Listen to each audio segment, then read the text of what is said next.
UB24 पर इस वक्त की बड़ी खबरों पर नजर डालेंगे कि आखिरकार 3 बजे तक की बड़ी खबरों पर नजर डालेंगे कि आखिरकार क्या कुछ चल रहा है देश और विदेश में। सबसे पहले बात करेंगे राज्यसभा चुनाव की। राज्यसभा चुनाव में ओवैसी की पार्टी ने चौंकाया, शिवसेना के नेतृत्व वाले एमवीए को वोट देने का ऐलान। महाराष्ट्र में राज्यसभा की 6 सीटों पर आज चुनाव है। इससे पहले असदुद्दीन ओवैसी की पार्टी AIMIM ने शिवसेना के नेतृत्व वाले महाविकास आघाड़ी के उम्मीदवार को वोट करने का ऐलान किया है। हालांकि AIMIM विधायक कांग्रेस के उम्मीदवार इमरान प्रताप गढ़ी को वोट करेंगे। महाराष्ट्र के औरंगाबाद से AIMIM सांसद इम्तियाज जलील ने ट्वीट कर वोटिंग से पहले पार्टी के फैसले को सभी को बताया। देश में पिछले 24 घंटे में कोरोना के मामले 4.8% केस बढ़े, मौतें भी 3 गुना ज्यादा। महाराष्ट्र केरल में हाल बेहाल। भारत में पिछले 24 घंटे में कोरोना के 7,584 नए केस मिले हैं। कल की तुलना में देश में 4.8% ज्यादा केस मिले हैं। अब तक भारत में कोरोना वायरस के 4,32,05,106 मामले सामने आ चुके हैं। देश में सबसे ज्यादा मामले महाराष्ट्र और केरल में मिले हैं। RCP सिंह की गृह दशा ठीक नहीं, राज्यसभा से टिकट कटने के बाद अब छोड़ना पड़ेगा पटना का बंगला। केंद्रीय मंत्री और राज्यसभा सांसद RCP सिंह इन दिनों परेशानियों के दौर से गुजर रहे हैं। ऐसा लगता है जैसे RCP सिंह की गृह दशा ठीक नहीं है। एक के बाद एक सियासी झटके से उबरने की कोशिश में लगे RCP सिंह को एक और बड़ा झटका लगा है। RCP सिंह पटना के जिस प्यारे बंगले में निवास करते थे उससे भी बेदखल होने की बारी आ गई है। आज जारी होंगे बंगाल बोर्ड 12वीं के रिजल्ट। छात्रों की सहूलियत के लिए इस बार बोर्ड रिजल्ट आधिकारिक वेबसाइट पर पोस्ट किए जाएंगे। स्टूडेंट्स को अपने रोल नंबर की मदद से अपनी मार्कशीट चेक करनी होगी। रिजल्ट की घोषणा दोपहर 11 बजे के बाद की जाएगी, जिसके बाद छात्र अपना रिजल्ट देख सकेंगे। बॉलर्स ने डुबोई टीम इंडिया की लुटिया, 211 का स्कोर भी नहीं बचा पाए।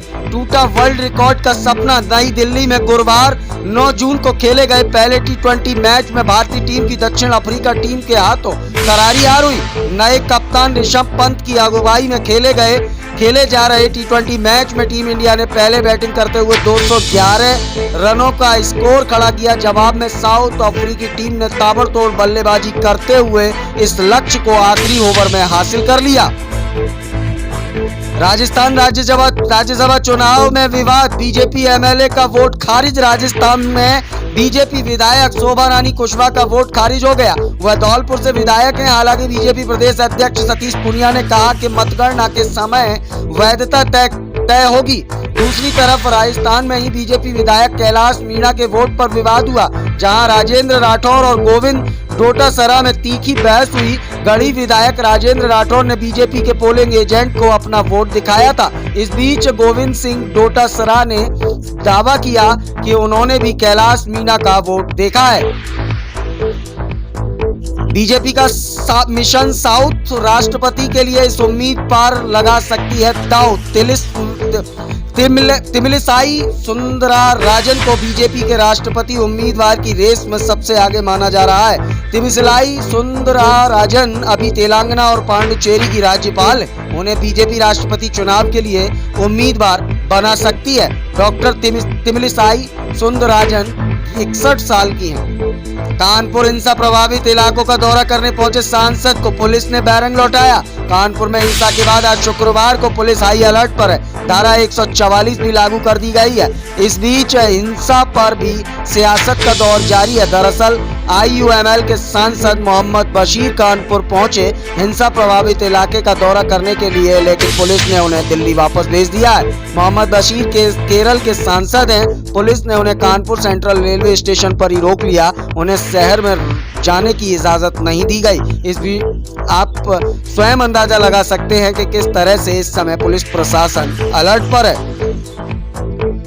मानसून पर IMD ने दी खुशखबरी। इन राज्यों में होने वाली है झमाझम बारिश। कई राज्यों के लिए मौसम विभाग ने गुड न्यूज सुनाई है। मौसम विभाग ने कहा कि दक्षिण पश्चिम मानसून अगले 2 दिनों में गोवा, महाराष्ट्र और आंध्र प्रदेश के दक्षिणी हिस्सों में आगे बढ़ सकता है।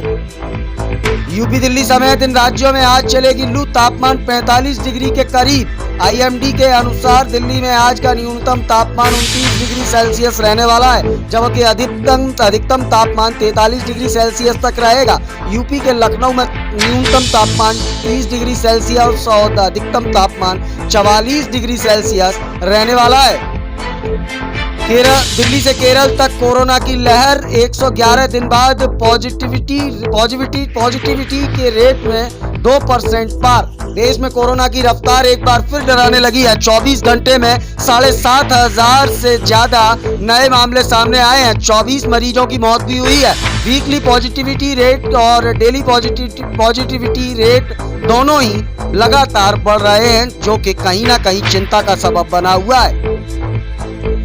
नुपुर शर्मा के खिलाफ विरोध प्रदर्शन तेज। गिरफ्तारी और फांसी की मांग। नुपुर शर्मा के खिलाफ देश के अलग अलग हिस्सों में जोरदार विरोध प्रदर्शन हो रहा है। कहीं नुपुर शर्मा के खिलाफ पत्तियां उछाली जा रही हैं, तो कई तेवर दिखाए जा रहे हैं। कोई गिरफ्तारी की मांग कर रहा है, तो कोई फांसी की सजा चाहता है। हंगामा ऐसा बरपा है कि देखते ही नहीं बन रहा। नुपुर शर्मा के खिलाफ विरोध की आवाजें तेज होती जा रही हैं। मांग हो रही है कि नुपुर शर्मा को गिरफ्तार किया जाए। ऐसा हाल दिल्ली का ही नहीं, देश के अन्य कई शहरों में भी विरोध तेज है। नुपुर शर्मा के बयान को लेकर अलकायदा आत्मघाती हमले की भी धमकी दे रहा है। वहीं फिरोजाबाद में भी मुस्लिम महिलाओं ने नुपुर शर्मा के खिलाफ नारेबाजी करते हुए हंगामा किया। नुपुर शर्मा के खिलाफ हंगामा, नारेबाजी और बवाल। नुपुर शर्मा के खिलाफ एक तरफ विरोध प्रदर्शन तेज है, तो दूसरी तरफ सियासत भी थमने का नाम नहीं ले रही है। विपक्षी दलों ने नुपुर के मामले को हवा दे दी है। उन्हें मौका मिला है कि केंद्र सरकार पर निशाना साधने का। अब आलम यह है कि नुपुर के बहाने विपक्षी बीजेपी पर निशाना साध रहे हैं। जोरदार निशाने साधते हुए कुछ विनाशकारी बीजेपी नेताओं ने हाल ही में नृशंस हत्या और अभद्र भाषा का इस्तेमाल किया है। कहा कि मैं इसकी निंदा करती हूँ। इनके बयानों से न केवल हिंसा फैली, बल्कि देश के ताने बाने भी टूटे, शांति और सौहार्द भी बिगड़ा। मेरी मांग है कि बीजेपी के आरोपी नेताओं को तुरंत गिरफ्तार किया जाए, ताकि देश की एकता भंग न हो और लोगों की मानसिक पीड़ा का लोगों को सामना नहीं करना पड़े।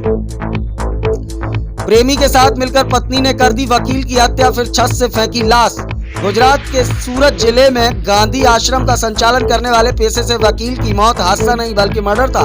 पुलिस ने जब सख्ती से मामले की जांच की तो पूरा मामला खुलकर सामने आया। पुलिस के अनुसार वकील की पत्नी ने अपने प्रेमी के साथ मिलकर वकील की हत्या कर दी और वारदात को हादसे का रूप देने के लिए लाश को छत से फेंक दिया। कैंसर के इलाज में शिकागो की रिसर्च ने उम्मीद जगाई तो मुंबई के डॉक्टरों ने भी कमाल कर दिया। मुंबई के टाटा मेमोरियल हॉस्पिटल के डॉक्टरों ने इम्यूनोथेरेपी ड्रग के जरिए कैंसर का और ज्यादा सस्ता इलाज खोज निकाला है। दावा हो रहा है कि इस नई ड्रग की वजह से अब गरीब से भी गरीब व्यक्ति का कैंसर से इलाज हो पाएगा।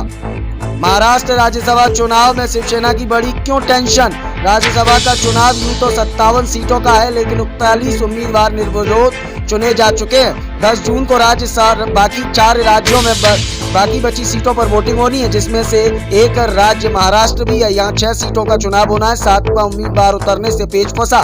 नौबत यहाँ भी है कि अपने अपने विधायकों की बाड़ाबंदी भी हो गई है। चिंता तो सबसे ज्यादा शिवसेना को सताने लगी है। विधायकों को बैठक करके पहले रिजॉर्ट फिर 5 स्टार होटल में भेजना पड़ा। सवाल है कि अपने ही विधायकों की कीमत लग जाने बिक जाने के डर की नौबत क्यों आई। नुपुर पर एक्शन तो ओवैसी पर कार्रवाई क्यों नहीं।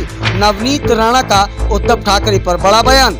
भड़काऊ बयान को लेकर अभी तक नुपुर शर्मा पर अलग अलग शहरों में एफआईआर दर्ज हुई, लेकिन अब दिल्ली में भी नुपुर शर्मा के साथ असदुद्दीन ओवैसी पर एफआईआर दर्ज हो गई है। ओवैसी पर एफआईआर उनके भड़काऊ बयानों को लेकर दर्ज हुई है। अब एफआईआर को लेकर ओवैसी दिल्ली पुलिस पर भड़क रहे हैं। गुरुवार को दिल्ली में पार्लियामेंट स्ट्रीट थाने के बाहर ओवैसी की पार्टी कार्यकर्ताओं समर्थकों ने नुपुर शर्मा एवं नवीन जंदल की गिरफ्तारी करते हुए उग्र प्रदर्शन किया था। नुपुर शर्मा की गिरफ्तारी पर अमरावती के सांसद नवनीत राणा ने सवाल किया कि उन्होंने कहा कि उन्होंने बीजेपी के एक्शन को भी ठीक ठहराया।